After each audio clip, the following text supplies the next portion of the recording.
debe ser todo, vamos a hacer esta oración inicial y nos vamos a congregar en el nombre de nuestro Señor Jesucristo, diciendo en el nombre del Padre, del Hijo y del Espíritu Santo. Amén. Padre del cielo, gracias te doy por este día que nos diste, por esta oportunidad y este nuevo año en el que nos permites estar. Alabamos y bendecimos tu nombre, Señor. Y hoy, Padre Santo, más que nunca, estamos acá a disposición tuya. Señor, te pedimos y clamamos a ti porque obres en nuestra vida, porque nos permitas ser esos instrumentos de tu paz. Llénanos de tu gracia y tu amor. Guíanos por la senda del bien. Amén y amén.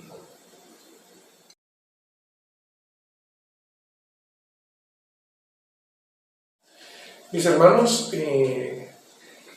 siempre con la invitación a suscribirse en el canal de esta pastoral y también de darle like, que nos ayuda para saber hasta dónde estamos llegando. Mis hermanos, les quiero pedir también que en ese sentimiento vamos hoy a reflexionar en este canto, Un pueblo que camina. Es un canto muy típico de Adviento, no obstante, para el tema va a ser bastante edificante. Si lo logramos escuchar, por medio de WhatsApp estaremos pasando el link para que lo escuchemos. Bendiciones.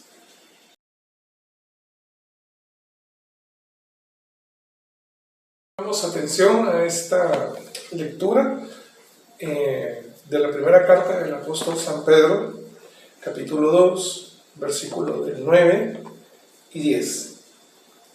Ustedes, al contrario, son una raza elegida, un reino de sacerdotes, una nación consagrada, un pueblo que Dios eligió para que fuera suyo y proclamara sus maravillas. Ustedes estaban en tinieblas y Dios los llamó a su luz admirable. Ustedes antes no eran su pueblo, pero ahora son pueblo de Dios. Ustedes no habían alcanzado su misericordia, mas ahora han conocido su misericordia. Esta es palabra de Dios.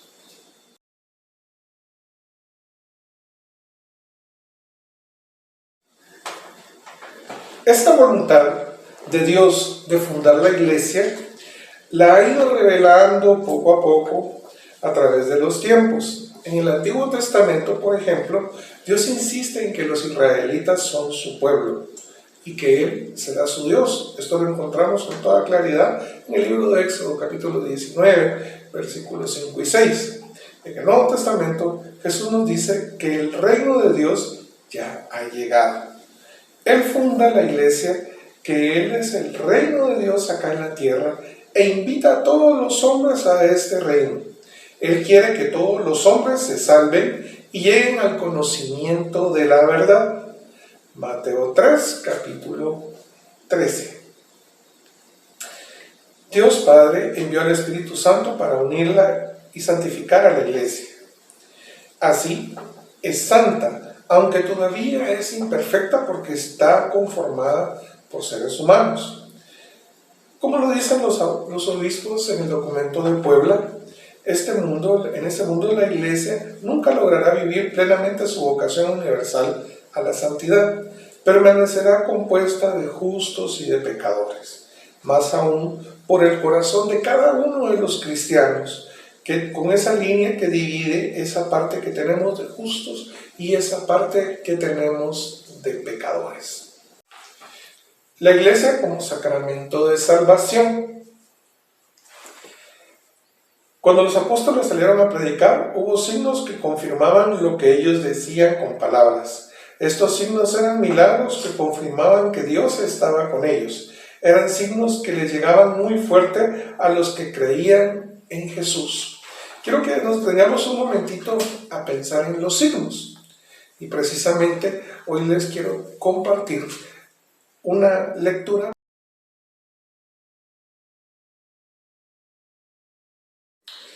Y vamos a proclamar el Evangelio de San Lucas, capítulo 24, versículo del 15 al 19 y luego del 28 al 31.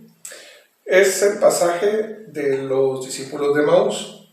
Mientras conversaban, discutían, Jesús en persona se les acercó y se puso a caminar de su lado. Pero esto impedía que sus ojos lo reconocieran. Jesús les dijo, ¿qué es lo que van conversando juntos por el camino? Ellos se detuvieron con una cara triste. Uno de ellos, llamado Cleofas, le contestó, ¿cómo así? ¿Que tú eres el único peregrino en Jerusalén que no sabe lo que ha pasado en estos días? Cuando ya estaban cerca del pueblo al que ellos iban, Jesús aparentó seguir adelante, pero ellos insistieron diciéndole, quédate con nosotros, porque cae la tarde y se termina el día. Entró entonces para quedarse con ellos. Una vez estuvo en la mesa con ellos, tomó el pan, lo bendijo, lo partió y se lo dio. En ese momento se abrieron sus ojos y lo reconocieron, pero ya había desaparecido. Esta es palabra del Señor. Gloria a ti, Señor Jesús. Como podemos ver en esta lectura, y en un sinfín podemos ver hechos de los apóstoles, como hasta con la sombra de San Pedro se curaban los enfermos. Estos signos tenían un propósito, es decir, alcanzar la sanidad de las personas no era necesariamente el único de los propósitos. El propósito, como lo dice San Juan, siempre fue llevar ese mensaje de salvación, mostrar quién era Jesucristo, mostrar que había venido ese año de gracia. Pero para los discípulos esos eran los únicos signos. Jesús mismo era un signo que Dios se había manifestado a los hombres. La humanidad de Cristo, el sacramento de Dios. Por eso decimos que Jesús es el primer sacramento. La fe de los discípulos lo hacía ver en Cristo de Dios. Para los primeros cristianos no solamente los milagros eran el signo que Dios estaba con ellos. La iglesia misma, que eran ellos, eran un signo de Dios. Mis hermanos, cada vez que nosotros digamos, ay, pero es que ahora sentimos que ya no hay milagros como en aquel tiempo, solo detengámonos a pensar todos los ataques que ha recibido nuestra iglesia. Y es un verdadero milagro que estemos juntos. Pero no es un milagro, digamos, en el estricto sentido de la palabra, en esa semántica de decir, es algo que no podía ocurrir y ocurre, no. Es un milagro porque es un portento de Dios, porque se está cumpliendo su palabra, porque el Señor Jesucristo dijo que no prevalecerían ni siquiera las puertas del infierno ante esa creación, ante esa iglesia. Es un signo de la acción que significa algo. Si el sacerdote, por ejemplo, moja la cabeza de un niño al bautizarlo, es un signo visible. Tiene, por lo tanto, un significado, limpiar, lavar, pero ese significado también en el campo espiritual está incluyendo esa preparación para ese espacio, ese pequeño templo en donde va a habitar el Espíritu Santo. Es una acción eficaz. Cuando se realiza, sucede lo que significa. No que significa según nosotros, sino lo que significa para Dios. En ese momento se crea una vida nueva. Es un signo visible, es un hecho invisible. La iglesia, por lo tanto, es un sacramento. Para todos los hombres, pertenezcan o no pertenezcan a ella, es un signo viviente de que Jesús, que Dios, está presente en medio de su pueblo, como una voz que clama llamando a todos en la fe cristiana, como un instrumento de santificación y de unidad en medio del mundo. Por ello, la iglesia es sacramento universal de salvación. Una reflexión muy importante acerca de esta expresión, salvación. Salvar puede tener muchos sentidos, pero ahora lo vamos a tomar como uno de los más importantes, liberar. También lo dice la palabra del Señor: conoceréis la verdad y la verdad os hará libres. Ser libres de verdad es un reto, mis hermanos, es un reto que les lanzo a cada uno de ustedes. Seamos libres y utilicemos esa libertad para buscar al Señor. No estamos pretendiendo ser seres autómatas en seguimiento de nuestro Creador, ¿no? El Señor quiere que nosotros, con nuestro libre albedrío, elijamos seguirlo por amor, porque Él nos amó a nosotros primero. Muchas gracias, mis hermanos. Que Dios les bendiga.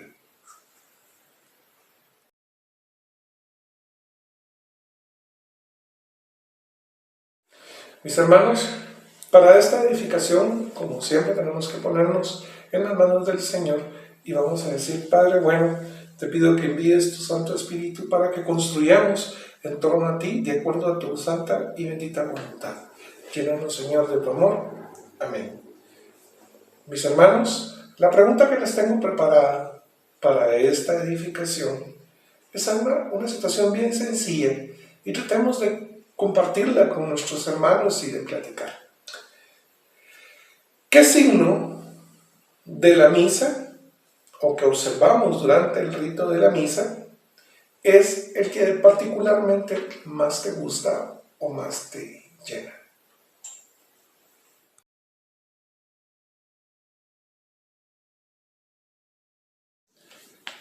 Nuestro propósito es, mis hermanos, investigar un poquito de ese signo que vemos durante la Eucaristía, durante la misa, y pongámoslo en común con nuestra iglesia doméstica.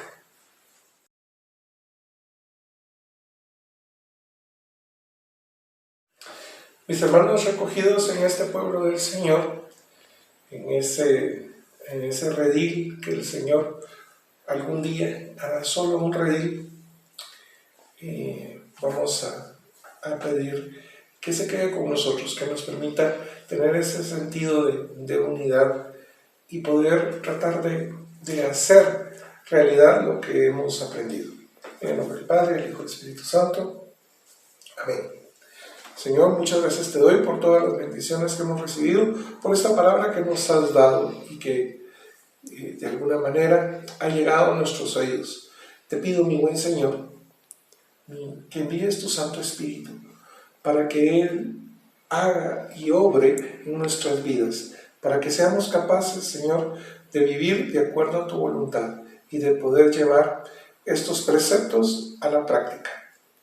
Señor, haz esas manos fuertes y valerosas y muy valiosas para tu obra, que podamos construir en tu nombre. Bendice, Señor, a estas comunidades. Bendice, Señor, estos hogares de nuestra parroquia y de todas las parroquias de Guatemala y de América Latina y del mundo. Bendice, Señor, a esta iglesia. Amén y amén.